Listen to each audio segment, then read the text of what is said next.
आज हम बनाने जा रहे हैं एक ऐसी रेसिपी जिसे आप मिनटों में बनाकर तैयार कर सकते हैं और इसमें बनने वाली जो रोटियां हैं आप फ्रिज में रख सकते हैं प्रिजर्व करके। जब आपकी मर्जी हो तब मसाला भरिए और इसे बना लीजिए। तो चलिए देख लेते हैं कि पॉकेट्स कैसे बनाते हैं, वेजिटेबल पॉकेट्स। इसके लिए मैंने 1 कप मैदा ले लिया है और इसी तरह से 1 कप आटा ले लेते हैं। दोनों को बराबर बराबर ले लेना है और चाहो तो आप आटा से भी बना सकते हैं अकेले, या अकेले आप मैदा से भी बना सकते हैं। थोड़ा सा मैंने तेल डाला है और थोड़ा सा नमक डाल दिया है और इसे हम अच्छे से मिक्स करने के बाद इसको हम गूंद लेते हैं थोड़ा थोड़ा पानी डालते हुए। और जैसा हम आटा बनाते हैं, आटा का डो लगाते हैं, उस तरह से हमें इसे गूंद लेना है।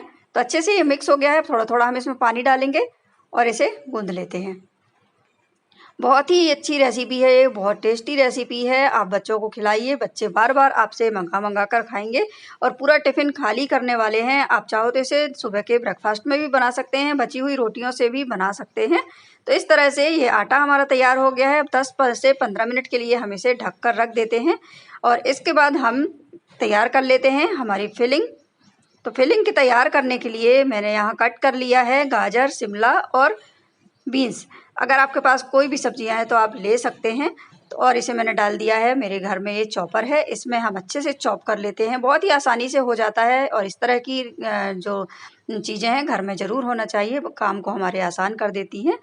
अब हम बना लेते हैं फिलिंग। तो उसके लिए मैंने कढ़ाई में तेल ले लिया है 2 से 3 चम्मच।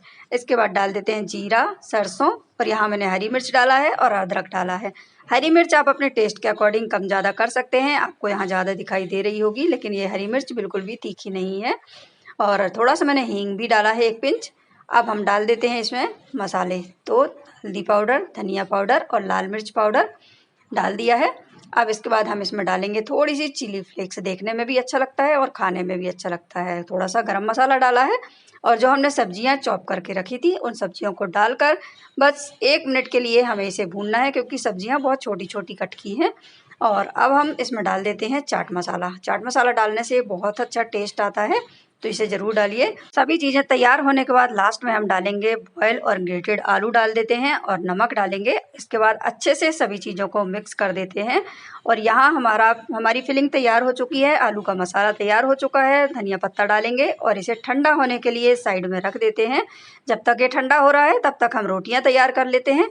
तो रोटियाँ तैयार करने के लिए जो हमने आटा बनाया था उसे हम रख लेते हैं पटे पर और थोड़ा सा आटा स्प्रिंकल करके इसके हम बनाएंगे छोटी छोटी लोइयाँ।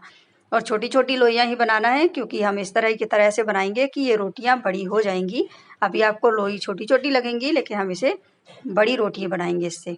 तो ये मैंने 4 लोई ले लिया है और इसे हम अब बेल लेते हैं। तो इस पहले हम छोटा छोटा बेलेंगे। ये देखिए,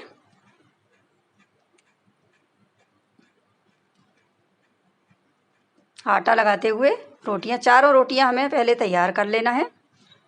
इतनी बड़ी बड़ी ही बेलना है, बहुत ज़्यादा बड़ी नहीं बेलना है। चारों रोटियां तैयार होने के बाद एक रोटी में हम लगाएंगे ऑयल। ऑयल को अच्छे से स्प्रेड कर देते हैं और साइड में ऑयल ध्यान से हमें स्प्रेड करना है, ज़्यादा साइड में रहना चाहिए। और आटा भी हम इसमें स्प्रेड कर देंगे, इस तरह स्प्रिंकल करके फैला देते हैं। अब दूसरी रोटी रख लेते हैं, उसमें भी इसी तरह की प्रोसेस करना है और कॉर्नर में साइड में ज़रूर लगाना है ऑयल। और अच्छे से इसी तरह से हम लगाते जाएंगे और इस तरह से चारों रोटियां हमारी हमने रख दी है और हाथों से दबाकर थोड़ा सा इसे हम फैला लेते हैं। ये देखिए, अब आटा लगाएंगे और इसे बेल लेते हैं। ये बहुत ही जल्दी एक बार में हमारी 4 रोटियां बनकर तैयार होती हैं। अब यहाँ रोटी तैयार हो चुकी हैं, तो इसे हम सेक लेते हैं गरम तवे पर। तवा हमने पहले ही गरम करने रख दिया था, तवा अच्छे से गरम होना चाहिए। और इसके बाद हमें इसे 2 से 3 बार इसी तरह से पलटना है। तो यहाँ छोटे छोटे आपको बबल्स दिखाई दे रहे होंगे, तो हमने इसे पलट दिया है। अब एक बार फिर से हम इसे इस तरह से पलट देते हैं और हल्का सा इसे कपड़े से दबाकर ये 2 से 3 बार हमें इसे पलट लेना है। तो यहाँ देखिए, 2 से 3 बार पलटने के बाद ये कितनी अच्छी तरह से आसानी से एकदम बस मैंने थोड़ा सा इसे खींचा है और रोटी हमारी निकल चुकी है, क्योंकि हमने तेल और आटे को अच्छे से इसमें स्प्रेड किया था।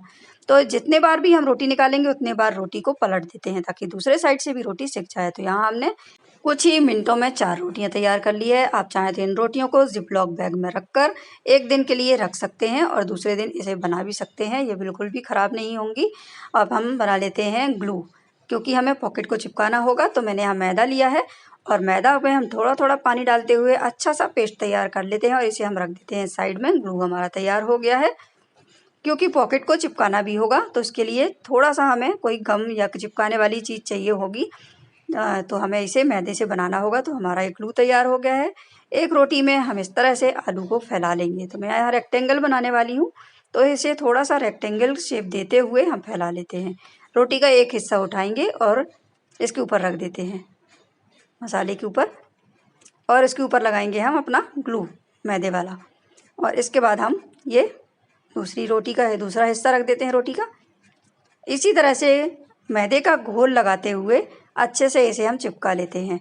आप बिल्कुल भी चिंता नहीं कीजिए, ये बिल्कुल भी नहीं निकलता है, इतनी अच्छी तरह से चिपक जाता है ये।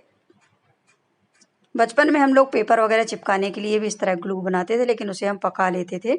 और ये हम बिना पके भी रख सकते हैं और बाद में पकाना ही है, क्योंकि इसे अब इस तरह से हमने पॉकेट्स बना लिए हैं और सभी पॉकेट्स को इसी तरह से चिपकाते हुए बना लेना है।